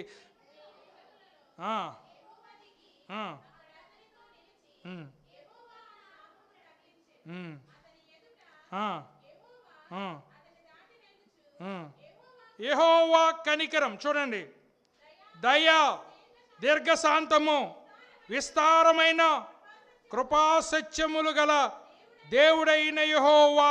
దేవుడు ఏం చూపించాడనంటే కనికరం చూపించాడట. దేవుడు ఏం చూపించాడంటే దయ చూపించాడట, దీర్ఘశాంతం చూపించాడట, విస్తారమైనటువంటి కృపా కనికరాలు చూపించారట. మీరు ఇక్కడ గమనించవలసింది ఏంటనంటే ప్రియులరా, నీకు గొప్ప పేరు ఎప్పుడు వస్తుందనంటే నువ్వు గొప్పోడి కింద ఎప్పుడు పరిగణించబడతావంటే నీ మంచితనాన్ని ఇతరులు చూచినప్పుడు, ఇతరులు నీ మంచితనాన్ని గుర్తించినప్పుడు నీకు గొప్ప పేరు వస్తుంది. మీకు ఉదాహరణ చెప్తున్నాను. ఒక ఆయన బావి దగ్గరికి వచ్చినటువంటి యవ్వనురాల్ని, అమ్మా నాకు దాహానికి నీళ్ళిమ్మని అడిగాడు. దాహానికి నీళ్ళిమ్మని అడిగితే ఆవిడన్నది, నీకే కాదు నాయనా, నీతో ఉన్నటువంటి ఒంటెలకు కూడా దాహానికి నీళ్లు నేనే పోస్తాను. ఎవరావిడ? రెబెకా అన్నది. అదే ఇక్కడ బకెట్ ఉంది, అక్కడ నుయ్యి ఉంది, నువ్వు మగోడు కాదా, నువ్వు దాంట్లోకి బకెట్ వేయలేవా, బకెట్లోంచి నీళ్ళు తోడుకోలేవా, అవి నువ్వు తాగలేవా, ఆడపిల్లని నన్ను అడుగుతున్నావేంటి అన్నదనుకోండి. ఈ రోజున ఆవిడ గురించి మనం చెప్పుకుందామా? చెప్పండి అమ్మా. మిమ్మల్ని మంచినీళ్ళు అడిగితే ట్యాప్లో తాగండి, ట్యాప్లో తాగండి, పైపు కొట్టుకుని తాగండి అని ఎంతమంది అంటారు? నాకు చెప్పకండి, నాకు చెప్పండి. అక్కడ ట్యాప్ ఉంది కొట్టుకుని తాగండి అని అంటావా, లేకపోతే గ్లాసుతో నీళ్ళు పట్టుకొచ్చి ఇచ్చేటువంటి గుణమా? జనం ఏం చూస్తారనంటే నువ్వు దాహానికి అడిగినప్పుడు ఒక గ్లాసులు మంచినీళ్ళు తీసుకొచ్చి నువ్వు ఇస్తే ఆ మంచితనం ఏం చెప్పుకుంటారో తెలుసా? మా అమ్మ చచ్చిపోయి అప్పుడు ఎన్ని సంవత్సరాలు అయిందండి? మా అసలు వచ్చిన వాళ్ళు ఏమంటారో తెలుసా? అమ్మగారు టీ తాగితేనే కానీ వాళ్ళని ఇచ్చేవారు కాదండి. ఇప్పటికీ ఆవిడ చచ్చిపోయాను 2010లో చనిపోయింది ఆవిడ. 15 సంవత్సరాలు అయిపోయింది. 15 సంవత్సరాలు అయిపోయినా కానీ అమ్మగారు టీ తాగితేనే కానీ వాళ్ళని ఇచ్చేవారు కదండి. ఏం కనపడ్డది? ఆవిడ ఏం సంపాదించుకుందో ఎవరికన్నా తెలుసా? ఆవిడ ఏం సంపాదించుకుందనంటే ఆవిడ మంచితనం. దేవుడు ఏం చూపించాడు? దేవుడా నీవు గొప్ప దేవుడు అంటున్నారు కదా, నీకింత మహిమ ఎలాగొచ్చింది? ఆ మహిమను నాకు చూపించు అని మోషే దేవుణ్ణి అడిగితే దేవుడు ఏం చేశాడు? మంచితనాన్ని, కనికరాన్ని, దయాన్ని, శాంతాన్ని, కృపాసత్యాలను చూపించాడట. ఎందుకనంటే నీకు ఎన్ని ఎకరాలు ఉన్నది అనేది ఎవడో చెప్పుకోడు, నువ్వెంత బంగారం వేసుకున్నావు అనేది ఎవడో చెప్పుకోడు, నీకు ఎంత ఆస్తి ఉన్నది అనేది ఎవరికి అక్కర్లేదు, నీలో ఎంత మంచితనం ఉంది అనేటువంటిది అందరూ చెప్పుకుంటారు. నీ మంచితనాన్ని బట్టే నీకు ఒంటి నిండా దించేస్తుందమ్మా బంగారం, కేజీలు, దానికి అసలు పక్కోడికి పిల్లికి కూడా భిక్షమేయదు, ఎంగిల్ చేతితో కాకిని కొట్టదు అని చెప్పుకున్నారు అనుకోండి. అబ్బా ఎంత మంచి పేరు నీకు, ఎంత మంచి పేరు. కనుక నీ గురించి ఏం చెప్పుకుంటారు? నీకు మంచి పేరు నువ్వు ఎలా తెచ్చుకుంటున్నావు? దేవుడిని తిట్టే వాళ్ళు ఉన్నారు, దేవుడిని దూషించే వాళ్ళు ఉన్నారు. వాళ్ళ మధ్య మనం బ్రతుకుతున్నాం. వాడు దూషించాడని నువ్వేం బాధపడక్కర్లేదు. నువ్వు రోజు ఏం ప్రార్థన చేయాలంటే, నీ నామం పరిశుద్ధపరచబడునుగా. ఎక్కడ దూషించబడుతుందో అక్కడ హెచ్చించబడాలి ఆయన నామం.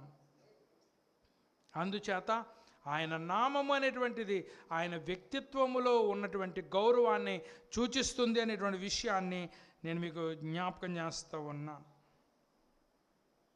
ఎందుకనంటే దేవుడు పరిశుద్ధుడు, ఆయన బిడ్డలు కూడా పరిశుద్ధంగా ఉండాలని కోరుతూ ఉన్నాడు. అందుచేత నువ్వు ఎప్పుడైతే ఆయన నమ్మావో, ఎప్పుడైతే ఆయన యొక్క వాక్యాన్ని నమ్మావో, నమ్మటం ద్వారా నువ్వు దేవుని యొక్క నామాన్ని పరిశుద్ధపరుస్తున్నావు అనేటువంటి విషయాన్ని నేను మీకు జ్ఞాపకం చేస్తూ ఉన్నాను. రెండవది, దేవుని కార్యములను పునరావృతం చేయటం ద్వారా ఆయన నామాన్ని పరిశుద్ధపరుస్తున్నాం. ఎవరైనా చెడ్డ పని చేశారనుకోండి, దాన్ని మళ్ళీ చేయమని మనం అడుగుతామా? అమ్మా చల్లగా ఉందని కునికి తీకండి, చల్లగా వింటారని వాక్యం, అంతేగాని కునికి తీస్తారని కాదు. దేవుడి దేవాలు ఎవరో కానీ నిద్రట్లేదులేండి. 2-3 క్యాండిడేట్లు ఉండి కానీ వాళ్ళు కూడా మెలుగుగానే ఉన్నారు. ఇక్కడ మీరు గమనించవలసింది ఏంటంటే, మొన్న హోలీ రోజున ఒక తండ్రి ఏం చేశాడనంటే, 2 పిల్లల్ని బకెట్లో నీటిలో ముంచేసి చంపేశాడు. యూకేజీ 1వ తరగతి చదువుతున్న వాళ్ళు కాంపిటీషన్ తట్టుకోలేరు. మరి ఏమైనా నీట్ రాయాలో లేకపోతే మరి IAS IPS రాయాలో మరి ఆడికి బుర్రలేదో, ఆడికి దెయ్యం పట్టేసిందో. 2 కొడుకుల్ని బకెట్ నీటిలో పెట్టేసి తల ఊపిరాడకుండా చంపేసి ఆడు కూడా చచ్చిపోయాడు. పోనీ ఆడికి ఏమైనా ఆస్తి అంతస్తు లేదంటే మంచి ఉద్యోగం ఉంది, ONGCలో మంచి స్థితి ఉంది. సూసైడ్ నోట్లో ఏం రాశాడనంటే, నా పిల్లలు బాగా చదువుతలేదు, ఈ పోటీ ప్రపంచాన్ని తట్టుకోలేరని నేను చంపేస్తున్నానని రాశాడు. అసలు 1వ తరగతిలో పోటీ ఏంట్రా నాయన, యూకేజీలో పోటీ ఏంటి? ఎంత దౌర్భాగ్యం! ఇలాంటి పని మళ్ళీ చేయండి అని ఎవడని అంటాడా? చెప్పండి. ఇలాంటి పని మళ్ళీ చేయమని ఎవడని అంటాడా? మరి మనం ఏం ప్రార్థన చేస్తున్నాం? నీ నామం పరిశుద్ధపరచబడును గాక అంటే దాన్ని మనం ఏం ప్రార్థన చేస్తున్నామని అంటే, నీవు చేసేదంతా కూడా మంచే నాయనా, ఆ మంచి ఎదుటి వాళ్ళ జీవితంలో జరిగిని నా జీవితంలో కూడా ఆ మంచిని చేయనైనా. చాలామంది కొత్త కాలనీలు ఇల్లు కట్టుకున్నారు, సూపర్ కట్టుకున్నారు ప్రతి ఒక్కరు. అబ్బా టైల్స్ అవన్నీ చూస్తే కొన్ని స్థలాలు ఖాళీగా ఉన్నాయి. ఎంతమంది ఖాళీ స్థలాల గురించి ప్రార్థన చేస్తున్నారు? ప్రభు మేము ఎలా కట్టుకున్నామో వాళ్ళు కూడా అలా కట్టుకోవాలి అని చెప్పేసి మనం ప్రార్థన చేయాలి. నేను ఒక్కనే బాగుండాలి అని కోరుకోకూడదు. అందరూ బాగుండాలి, అందులో నేను ఉండాలి. ఇది మన ధర్మం. అంచేతనే దేవుడు ఈ ప్రార్థన నేర్పించేటప్పుడు 2 తీసేసుకోమన్నాడు. ఏంటి తీసేసుకోమన్నాడు? ఒకటి స్వార్థం తీసేసుకోమన్నాడు. స్వార్థం తీసేసుకోమన్నాడు. మనకేం అలవాటు తెలుసా? ఎంతసేపు నా నా నా. ఇక్కడ చర్చిలో ప్రార్థన చేసినప్పుడు కూడా కొంతమంది నాయే. ఎవడు నా ఎక్కువ ఉపయోగిస్తాడో దేవుడు అని నాకించేస్తాడు. గుర్తెట్టుకోండి, నా అన్నవాడు స్వార్థపరుడు, గర్విష్టి. అంచేతనే ప్రార్థనలో నానెక్కడ నేర్పించలేదు. ప్రార్థనలో ఏమి నేర్పించాడంటే మా అని నేర్పించాడు. ఎందుకనంటే నేను ఒక్కనే బాగుండాలి కదా, నాకు ఒక్కడికే భోజనం ఉండాలి కాదు, నాతో పాటు అందరికీ భోజనం ఉండాలి, నాతో పాటు అందరికీ ఇల్లు ఉండాలి, నాతో పాటు అందరికీ ఆరోగ్యం ఉండాలి. మా అని నేర్పించాడు ప్రభు. ఎందుకనంటే ఈ 2 పోగొట్టుకోవడం చాలా కష్టం. ఏంటి ఆ 2? ఒకటి స్వార్థం. స్వార్థం. నువ్వు ఇల్లు లేకుండా దేశాలంతా తిరిగితే, అలాగా గుడిసేసుకుని తిరిగితే కొంతమంది చాలా హ్యాపీ, ఇది ఇలాగే తిరగాలి అనుకుంటాడు. అదే ఆడు ఇల్లు కట్టుకోవడం మొదలెట్టాడు అనుకోండి, ఎవడో మాట్లాడాడుతో అడంకెవడో చూడ్డు. నువ్వు సైకిల్ లేకుండా, మోటార్ సైకిల్ లేకుండా నువ్వు రోడ్లో నడుచుకుంటూ వెళ్తున్నావు అనుకో, ఈడు పోజు కొడతాను అడుగుతాడు. నువ్వు అలాగే ఉండాలి, నీ స్టేజ్ అలాగ ఉండాలి. రేపొద్దున్న నువ్వు బండి కానీ కొనుక్కున్నావు మనకి కళ్ళు కుట్టేసుకుంటాడు, చూడలేడు నీ అంక. అలా చూద్దామని అడిగి మనసు ఒప్పదు. వీడు ఎవడనంటే స్వార్థపరుడు. మనం ఒకప్పుడు అందరూ సైకిల్ వేసుకొచ్చి సైకిల్ స్టాండ్లో పెట్టేవారు మన చర్చ్ ముందు. ఏం ప్రార్థన చేసాం? ఆయన ఈ సైకిల్ అన్నీ బొల్లు అయిపోవాలని. ఇవాళ ఎన్ని బొల్లు ఉన్నాయి? మరి ఇప్పుడు నేను ఏం ప్రార్థన చేస్తున్నాను? బండితో రాగిపోవాలంటలేదు. దేవుడు ఇలా అందరూ కార్లు కొనేసుకోవాలి ప్రభు అని ప్రార్థన చేస్తున్నాను. ఇది స్వార్థం లేని ప్రార్థన, స్వార్థం లేని ప్రార్థన. ఎందుకంటే అందరము కార్ల మీద వరుసగా సువార్తకి వెళ్ళామనుకోండి, ఒక 100 కార్లు ఎలా ఉంటుందో చూడండి చూసేవాడికి. ఎలా ఉంటుందో చూడండి చూసేవాళ్ళకి. నా దేవుని బిడ్డలు ఆశీర్వదించబడ్డారు. నా దేవుని బిడ్డలు వాళ్ళు ఏదైతే ఆశీర్వాదాన్ని దేవుడి దగ్గర నుంచి పొందుకున్నారో అది దేవుడి పనికి ఉపయోగిస్తున్నారు అని అనేక మంది దేవుని స్తుతించడానికి అవకాశం ఉంటుంది. నీ ఆశీర్వాదం అక్కడితో ఆగిపోకూడదు. నీ ఆశీర్వాదం కొనసాగించబడాలి. నువ్వు ఇంకా అభివృద్ధి చెందాలి, నువ్వు దీవించబడాలి అనేటువంటిది దేవుని యొక్క ఉద్దేశమై ఉన్నది. అందుచేతనే ఈ యొక్క దేవుడు పలానా వారి జీవితంలో మంచి పని చేశాడు. పలానా వారిలో జీవితంలో మంచి పని చేసినప్పుడు నువ్వు కూడా ఆనందించి ఏం చేయాలి తెలుసా? దేవుడా వారికి మీరు చూపిస్తున్న కృపను బట్టి వందనాలు అని. ఎందుచేతనంటే ఇతరులు కూడా ఆశీర్వాదం పొందాలి. ఎంతమంది కోరుకుంటున్నారు అలా? పైకి చెప్పకండి, మీ మనసు దేవుడు తెలుసు. పైకి చెప్పకండి అలాగా. ఎంచేతనంటే నాతో పాటు అందరూ కూడా బాగుండాలి. బాగుంటే మనము చూసి ఆనందించాలి. దేవుడు వారికి ఇచ్చినటువంటి స్థితిని బట్టి దేవుని స్తుతించాలి. అటువంటి రీతిలో మనం ఉండాలి అనేటువంటి సంగతి నేను మీకు చాలామంది వాళ్ళు కోరుకుంటున్నారు కానీ వారు పొందుకోవట్లేదు. ఎందుకనంటే మీరు అడుగుతున్నారు కానీ మీరు పొందుకోవటం లేదు. ఎందుకనంటే మీరు దురాశ చొప్పున అడుగుతున్నారు. ప్రార్థన చేసేటప్పుడు వాళ్ళకి అన్నం పెట్టావునైనా నాకు కూడా అన్నం పెట్టాను అడక్కో, వాళ్ళకి అది ఇచ్చావునైనా నాకు కూడా ఇయ్యని అడక్కో. నువ్వు అడిగేటప్పుడు నీ గొడవేదో, అంతేగాని ఎదటోడు చూసి వాళ్ళకి ఇచ్చిందల్లా నీకు రావాలనుకోవటం చాలా దౌర్భాగ్యమైనటువంటి పరిస్థితి అనేటువంటి విషయాన్ని నేను మీకు జ్ఞాపకం చేస్తున్నాను. ప్రార్థన చేసినప్పుడు 2 పోవాలన్నాను. మొట్టమొదటిది స్వార్థం పోవాలి, రెండవది ఏం పోవాలి? గర్వం పోవాలి. గర్విష్టి ప్రార్థన చేయడు. గర్విష్టి అందరినీ ప్రార్థన చేయమంటాడు కానీ గర్విష్టి ప్రార్థన చేయడు. ఆ గర్వం అనేటువంటిది పోవాలని మా మా మా అని నేర్పిస్తున్నాడు. మా తండ్రి మానుదిన ఆహారము మమ్ములను శోధనలోకి తేక అన్నీ మా నేర్పిస్తున్నాడు. ఎందుకంటే మన ప్రార్థనలన్నీ దేని చుట్టూ తిరుగుతున్నాయనంటే స్వార్థం చుట్టూ తిరుగుతున్నాయి. విడిచిపెడదామా స్వార్థం? విడిచిపెడదామా? స్వార్థం లేని ప్రార్థన చేద్దామా? అందరి కోసం చేద్దామా? లేకపోతే మనమే బాగుండాలని చేద్దామా? ఆలోచన చేయండి. దేవుడు ఆయన మంచి కార్యం వాళ్ళ జీవితంలో చేస్తానైనా ఈ బిడ్డ జీవితంలో కూడా మంచి కార్యము చేయి ప్రభువా అని ఆయన మంచి పనులు. ఎందుకంటే ఆయన ఏది చెడ్డ చేయడు. ఒక్కోసారి అది మనకు చెడ్లాగా అనిపిస్తుంది.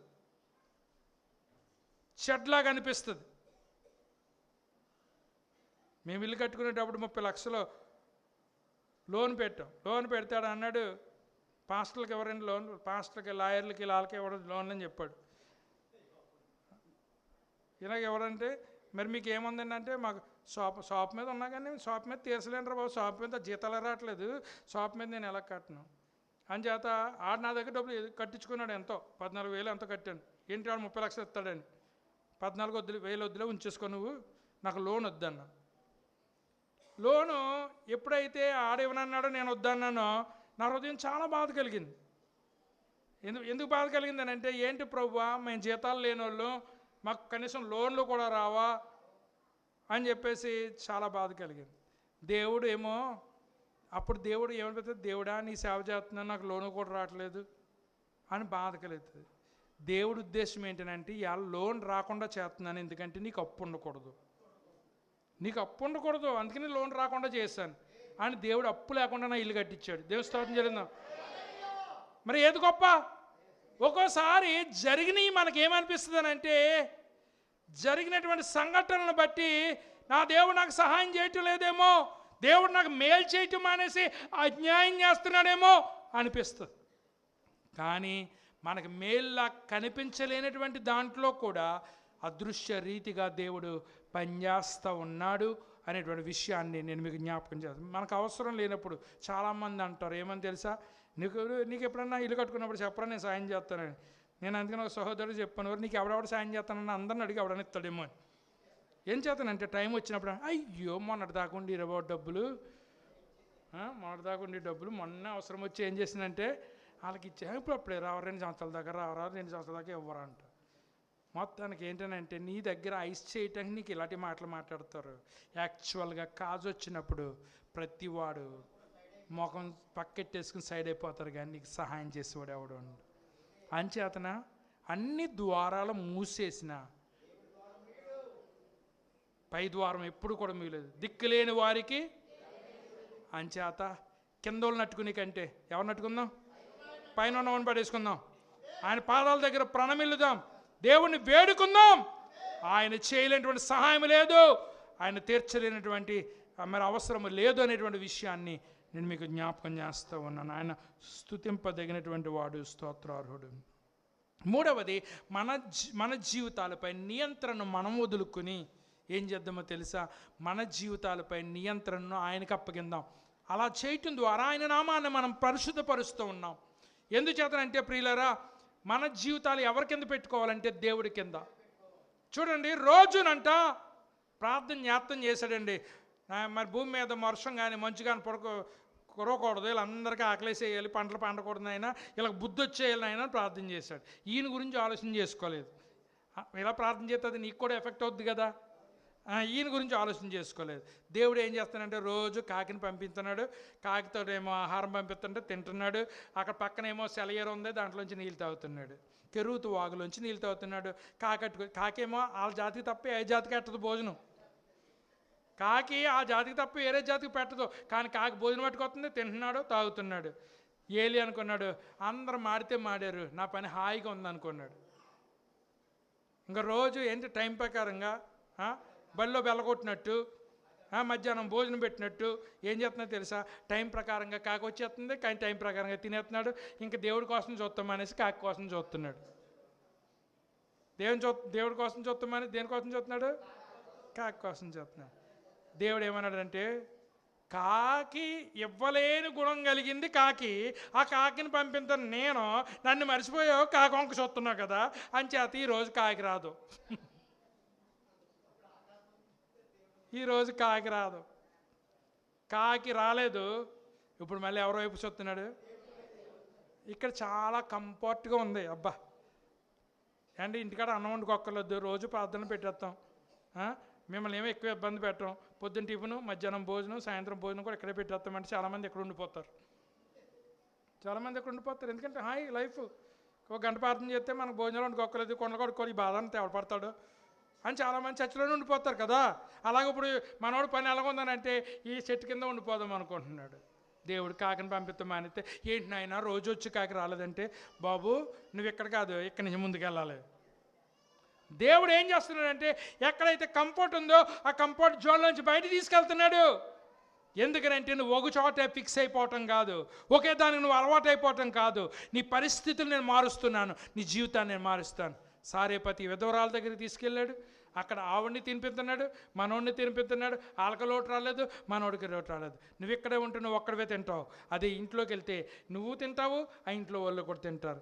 చూసారా ఎలా దేవుడు ఆశీర్వాదం ఎలా ఉందో. కాకి రావటం మానేసినప్పుడు మనోడికి చాలా బాధ కలిగి ఉంటుంది. అయినా కాకి కంటే ఉన్నతమైనటువంటి స్థితికి దేవుడు నేను తీసుకెళ్తాడు అనేటువంటి విషయాన్ని నేను మీకు జ్ఞాపకం చేస్తున్నా. మన జీవితాలు మన నియంత్రణలో కాకుండా దేవుని నియంత్రణలోనికి వెళితే ఏమవుతుందో తెలుసా? దేవుడా ఏం చేయాలనుకుంటున్నావో నా జీవితం ద్వారా నువ్వే చేయి, నువ్వు తప్ప నాకు వేరొక దిక్కు లేదని ఇచ్చినప్పుడు ఆయన నియంత్రిస్తాడు, ఆయన బాగు చేస్తాడు. మనల్ని బట్టి ఇతరులని కూడా దేవుడు బాగు చేస్తాడు అనేటువంటి విషయాన్ని నేను మీకు జ్ఞాపకం చేస్తున్నాను. లాస్ట్ పాయింట్ చెప్పి నేను ముగిస్తాను. మన జీవితాలలో ఆయన ఉనికిని గుర్తించడం ద్వారా మనం ఆయన నామాన్ని పరిశుద్ధపరుస్తాం. దీని అర్థం ఏంటనంటే, మనం మంచి చేసినా అక్కడ దేవుడు ఉన్నాడు, చెడ్డ చేసినా దేవుడు అక్కడ ఉన్నాడు. దేవుడు ప్రతిదీ కూడా చూస్తున్నాడు, నువ్వు చేసిన మంచి చెడ్డ కూడా చూస్తున్నాడు. దేవుడు ఉన్నాడని తెలిసి కూడా మనం ఏం చేస్తున్నామంటే చెడు చేస్తున్నాం. దేవుడు అంటున్నాడు, నీ ప్రార్థనకు జవాబు ఇవ్వాలనుకుంటున్నాను, కానీ నీకు నాకు మధ్య ఈ పాపము అనేటువంటిది అడ్డుగోడగా నిలబడ్డది, అందుచేత పాపము తీసివేయమని. ప్రతి మనిషికి ఏదో ఒక బలహీనత ఉంటుంది. ఆ బలహీనత ద్వారా నిన్ను దేవునికి దూరం చేద్దాం అనుకుంటా. కొంతమందికి తాగుడు అనేటువంటి బలహీనత ఉంది, కొంతమందికి వ్యభిచారం అనేటువంటి బలహీనత ఉంది, కొంతమందికి పేకాట అనేటువంటి బలహీనత ఉంది. ఎందుకంటే నువ్వు ఏ విషయంలో నిన్ను పట్టుకోవచ్చో సైతాను చూస్తాడు. ఎందుకంటే సైతానికి ఇవన్నీ తెలుసు. ఏం తెలుసు? నీ బలాలు, నీ బలహీనతలు వాడికి తెలుసు. కనుక నువ్వు ఎక్కడ వీక్ పాయింట్ ఉందో ఆ వీక్ పాయింట్ని పట్టుకుని నిన్ను భక్తిలో నుండి బయటికి లాగేద్దాం అనుకుంటాడు. ఇంకొక ఆయన ఏం చెప్పాడని తెలుసా? If devil can't get you, you will get the one who is close to you. సైతాను నిన్ను పట్టుకోవడానికి కష్టమైతేనంట, నీకు ఎవడైతే దగ్గరగా ఉన్నాడో వాడిని పట్టుకుంటాడట. ఎందుకంటే ఒక్కోసారి సైతాన్ని పట్టుకునే అంత చాయిస్ మనం ఇవ్వం. అంచేత యోబు చూడండి, ఆస్తంతా పోతే దేవుని విడిచిపెట్టేస్తారు అనుకున్నారు. ఆయన అంటున్నాడు, యెహోవా ఇచ్చెను, యెహోవా తీసుకొని ఆయన నామము. ఈయన ఎలాగో లొంగడు, ఏం పోయినా లొంగడు. అంచేత ఎవరిని పట్టుకుంది?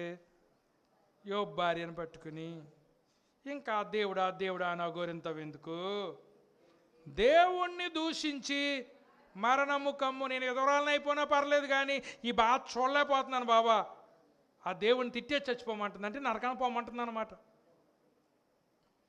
ఈయనేమంటున్నాడు? దేవుడు ఇచ్చాడు, దేవుడు తీసుకెళ్ళిపోయాడు. యోబు లొంగడు ఎవరికి? సైతానుకు. అంచేత సైతాన్ ఎవరి ద్వారా ట్రై చేస్తుంది? యోబుకి అంత దగ్గరికి ఎవరు ఉంటారు? భార్య ఉంటుంది. భార్య తర్వాత దగ్గరికి ఎవరు ఉంటారు? స్నేహితులు ఉంటారు. కనుక ఎవరిని పట్టుకున్నాడు? భార్యను పట్టుకున్నాడు, స్నేహితులు పట్టుకున్నాడు, ఎలాగైనా బయటికి ఇడ్చేద్దాం అనుకుంటున్నాడు. అప్పుడు నువ్వేం చేయాలి తెలుసా? నీ బలహీనత సైతానికి తెలుసు, నీ బలహీనత దేవుడు తెలుసు, నీ బలహీనత నీకు కూడా తెలుసు. ఎవరికి? నీ బలహీనత నీకు కూడా తెలుసు. అంచేత నువ్వు ఎక్కడ బలహీనంగా ఉన్నావో అక్కడ గట్టిగా ఉండాలి. ఏం చేస్తాం మనం? బింది కారిపోతుందండి, ఒకసారి సిల్లడింది, బింది కారిపోతుంది, అప్పుడు అది ఏం చేస్తావు? అసలు దానికి చాయిసే లేదు. ఇంకా ఏముంది? దానికి కీలు అంటిస్తావు, లేకపోతే పల్లిపట్టాపు దగ్గర గట్టుకెళ్ళి ఏం చేస్తావు? మోట వేయింతావు. ఎందుకనంటే అక్కడ మోట వేయించినట్లయితే అక్కడతోటి కారటం అనేది ఆగిపోద్ది. ఎందుకనంటే బిందుకున్న వీక్నెస్ ఏంటండి? ఆ సిల్లు దానికి వీక్నెస్. దానికి ఏం చేయాలి? మోట వేయాలి. మోట ఎత్తే ఏమవుద్దనంటే మిగతా ప్లేసుల కంటే ఈ ప్లేస్ గట్టిగా అవుతుంది. ఏదైనా వెల్డింగ్ చేసేటప్పుడు కూడా రెండు వాటిని జాయింట్ చేస్తున్నప్పుడు ఆ వెల్డింగ్ చేసిన తర్వాత వెల్డింగ్ చేసిన ప్రదేశం గట్టిగా అయిపోతుంది దీనికంటే. ఎందుకనంటే అది దాని బలహీనత. ఇప్పుడు ఏమైంది తెలుసా? వెల్డింగ్ చేయటం వల్ల దానికి బలం అయిపోయింది. అంచేత ప్రతి ఒక్కరిలో ఏదో బలహీనత ఉంది. ఆ బలహీనత దగ్గర మీరు గట్టిగా నిలబడండి. ప్రభువా, నన్ను ఇందులో పన్నవకో, నీ మహిమ కొరకు నన్ను వాడుకో అని అక్కడ బలంగా నిలబడితే దేవుడు తన మహిమ కొరకు వాడుకుంటాడు. ఎందుచేతనంటే మన జీవితంలో ప్రతి ఉనికిలోనూ, నువ్వు సినిమాకి వెళ్తున్నావా, అక్కడ కూడా దేవుడు చూస్తున్నాడు. అక్కడ కూడా దేవుడు చూస్తున్నాడు. నువ్వు మందు షాప్కి వెళ్తున్నావా, అక్కడ కూడా దేవుడు గుళ్ళోనే చూస్తాడు అనుకుంటున్నారేమో. లేదు, నువ్వు చేసేటువంటి ప్రతి చోట కూడా దేవుడు నిన్ను చూస్తున్నాడు. అంచేత ప్రభువా, నా బలహీనత ఇది నాయనా, నన్ను అక్కడ బలపరుచు, నీ కొరకు సాక్షికరంగా ఉంటాను. ఎందుకనంటే ప్రతి ఉనికిలోనూ కూడా దేవుడు మన జీవితంలో ఉన్నాడని మనం గుర్తించడం చాలా ప్రాముఖ్యం. కనుక దేవుని యొక్క వ్యక్తిత్వంలో ఏముంది? ఆయన యొక్క పరిశుద్ధత ఉన్నది. అది మాత్రమే కాదు, ఆయన యొక్క పనుల్లో ఏముంది? పరిశుద్ధత ఉన్నది. మన యొక్క ప్రతి ఉనికిలోనే ఏముంది? ఆయన యొక్క పరిశుద్ధత ఉంది. అందుచేత ఆ యొక్క పరిశుద్ధము, ఆయన నామం పరిశుద్ధపరచబడాలి. లాస్ట్గా మాట చెప్తున్నాను. ఎందుకనంటే వండింది బిర్యానీ వండారు, మంచి నీకు ఇష్టమైన కూర వండారు. ఆ మనిషి చెమటలు కార్చుకుంటూ సిరాగ్గా ఉండి నీకు పెడితే నువ్వు తింటావా? చెప్పండి. మన చూడకాలని లోపల ఎలా ఉన్నా మనం తింటాం, కానీ బయటకు వచ్చినప్పుడు వెరైటీగా మంచి మంచి దాంట్లో మంచి బౌల్లో వేసుకొచ్చి మంచి ప్లేట్ పెట్టుకొచ్చి పెడితేనే మనం తింటాం. లోపల ఆడు ఎలా ఉన్నాడు అనేది మనకి తెలియదు. కానీ లోపల కానీ చూస్తే మనం ఎప్పుడు తినం. అర్థమైందండి? అంచేత అపవిత్రమైన వాడు ఇస్తేనే నువ్వు తినలేవు కదా. మరి దేవుడు అపవిత్రమైనటువంటి నీ ద్వారా ఏదైనా తీసుకోవడానికి ఇష్టపడుతున్నాడా? అంచేతనే దేవుడు అన్నాడు, వ్యభిచారం చేసిన దాంట్లో నువ్వు నాకు దశమభాగమిత్వం నాకు వద్దు, కుక్క నమ్మిన దాంట్లో నువ్వు దశమభాగమిత్వం నాకు వద్దు అన్నాడు. ఎందుకంటే అపవిత్రమైనది దేవుడు తీసుకోడు, శుద్ధమైనది దేవుడికి ఇవ్వాలి. దేవుడు ఇచ్చేటప్పుడు కూడా శుద్ధమైనదే ఇస్తాడు మనకి, అపవిత్రమైనది ఇవ్వడు. నువ్వు ఇచ్చేటప్పుడు పరిశుద్ధమైనది ఇవ్వాలి, నువ్వు పొందుకునేటప్పుడు కూడా పరిశుద్ధమైనటువంటి చేతులోంచే నువ్వు పొందుకోవాలి. ఎందుకనంటే అపవిత్రమైనది ఏది ఆయన దగ్గర ఇచ్చే అది పరలోకానికి వెళ్ళదు, నిషిద్ధమైనది అంతా కూడా విభేదించబడుతుంది. అంచేత ఏం చేయాలి? మీరు ఎవరికైనా భోజనం పెడదాం అనుకున్నప్పుడు మీరు వండేటప్పుడు చాలా డర్టీగా అయిపోతారు. ఆ తర్వాత శుభ్రంగా స్నానం చేసేసి అన్ని టేబుల్ మీద పెట్టి అప్పుడు వడ్డించండి. అంతేగాని ఆ మురుగుతో వడ్డిస్తే తినేవాడు తినడవు. అంచేత వండివాడు ఎలా ఉన్నా వడ్డించేవాడు ఎలా ఉండాలి? నీట్గా ఉండాలి. ఒక హోటల్లోకి వెళ్ళానండి, ఆడు ముక్కలు పెట్టిన ఇళ్ళలో తిప్పేస్తున్నాడు. అలా తిప్పేస్తుంటే అది రాజమండ్రిలో ఫేమస్ రెస్టారెంట్ ఆ రోజుల్లో, జేకే రెస్టారెంట్ అండి. ఆడు ముక్కలు తిప్పంటే వీడికి అని వడ్డిస్తాడేంట్రా బాబు నాకు అని ఫీలింగ్. అన్న పక్క దానికి వడ్డించా. ఆ రోజు లాస్ట్ నేను మళ్ళీ ఆ రెస్టారెంట్కి వెళ్ళలేదు. అలా ఉంటుంది అన్నమాట. అంచేత పరిశుద్ధత అనేటువంటిది దేవుడు, మనము పవిత్రమైనటువంటి స్థుతులు ఆయనకి ఇవ్వాలి, పరిశుద్ధంగా మనం ఆయనకి ఇవ్వాలి. ఆయన ఇచ్చేటప్పుడు కూడా ఆయన పరిశుద్ధ హస్తాలతో పరిశుద్ధమైందే మనకి ఇస్తాడు. అందుచేత జీవితంలో మనం ఏ పని చేసినా దేవుని యొక్క ఉనికిని గుర్తించటము చాలా ప్రాముఖ్యము అనేటువంటి విషయాన్ని మీరు గమనిస్తూ మన ప్రార్థనలో మొట్టమొదటి 3 విన్నపాలు, అందులో మొదటి విన్నపాన్ని ఈరోజు చెప్పాను, నీ నామము పరిశుద్ధపరచబడునుగాక. పరిశుద్ధుడైన దేవుడు తన పరిశుద్ధులైన బిడ్డలకు ఇవ్వటానికి ఇష్టపడుతున్నాడు కనుక అటువంటి నామము ఇక్కడ దూషించబడుతుంది, వెక్కిరించబడుతుంది, ఎగతాళి చేయబడుతుంది. ఎందుకనంటే ఎంతమంది ఎన్ని రకాలుగా దేవుని నామాన్ని దూషిస్తున్నారు. ప్రభువా, పరలోకమందు పరిశుద్ధుడు పరిశుద్ధుడు పరిశుద్ధుడు స్తుతించబడుతున్నావు, భూమి మీద కూడా ప్రతి చోట నీ నామము పరిశుద్ధపరచబడాలని విన్నపాన్ని మనం దేవుని సన్నిధానంలో ఇచ్చి ఆ పరిశుద్ధుడైనటువంటి దేవునికి చెందవలసిన మహిమను స్తుతిని ఆయనకి సమర్పిందాం. అట్టి కృప పరిశుద్ధాత్మ దేవుడు మనందరికీ అనుగ్రహించి నడిపించునుగాక.